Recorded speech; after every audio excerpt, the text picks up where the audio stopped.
now that we've got the rear grip reamed out, we've got our foregrip reamed out, we can't get our rear grip on there if we already build up these rings for our rear seat. So the next step is to actually go ahead and mix our epoxy, put our rear grip on, and then we'll install our rings for our arbors, and we'll slide down our foregrip. But all this epoxy will be made in just one little batch. In this case, I'm using Rod Dancer's Ultimate Gel. It's a 15-minute, or you can use Rod Bond. Either way, it sets up in about 15 minutes, which is why I like to use it. Rod Bond also has a quick bond, which takes about 15 minutes as well. Or you can use regular Rod Bond, and it needs to cure overnight. But for the sake of the class and the video, we typically use a quicker drying epoxy so we can move on to the guides. So all we're going to do with this stuff is take one of our mixing cups, or you can use an epoxy ditch or whatever you want, with a popsicle stick or a mixing stick. And you don't have to be exact on this. You just take roughly the same amount of both parts of epoxy and mix them up. This stuff's pretty forgiving. You're not going to have issues if it's not 100% correct as far as being 50-50. So we'll take equal parts of both.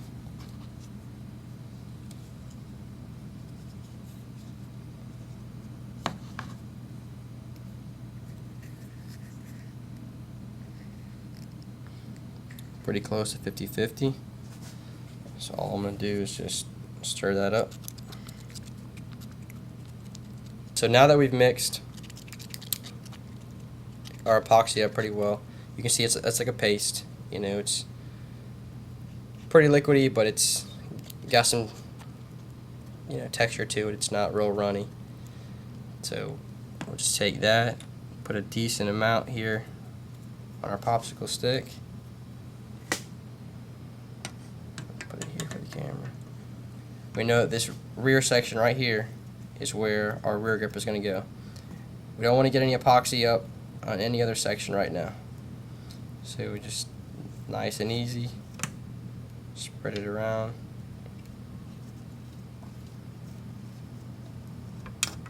Oops.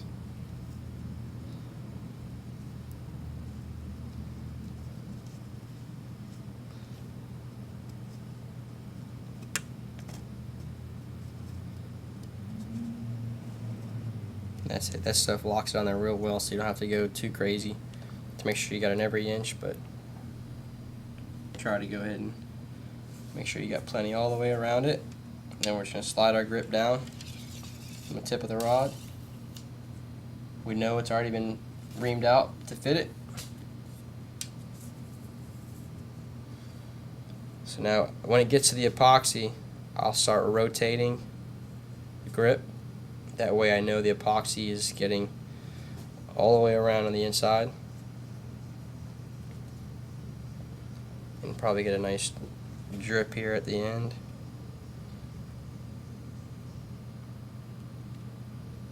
And I want the end to sit just flush with the inside of the rear grip. And I'll wipe that off. And that's all there is to installing the rear grip. Now what I typically do when I have this little bit left on my popsicle stick from cleaning it up, I'll go ahead and wipe that on what we call the tenon. This is where the butt cap is going to sit. So I'll take that epoxy, smooth it around, add a little more.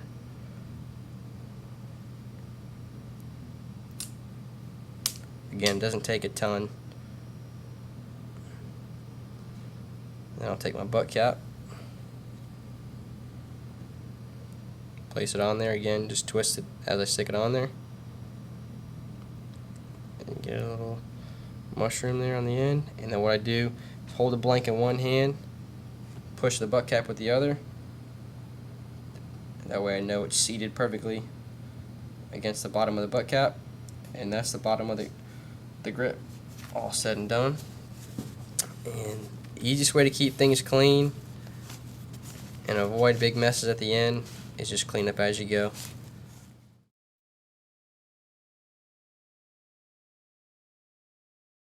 Alright, you can see that our epoxy set up pretty quick here using this slow cure. It's definitely slower than using like a 5-minute, but it heats up pretty quick and starts to gel. I definitely recommend in your first build to go ahead and definitely use an epoxy dish. If I would have mixed this up in here and let it spread out, it would have kicked a lot slower and given me a lot more time to work with it. It's fine. I mean, I've built, hundreds of rods literally, and I can work with this stuff pretty quickly.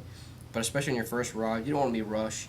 You don't want to be left with epoxy starting to dry on a spot that you actually put it on the blank on accident, or be halfway through putting it on your reel seat and it gets too thick and starts to cure on you.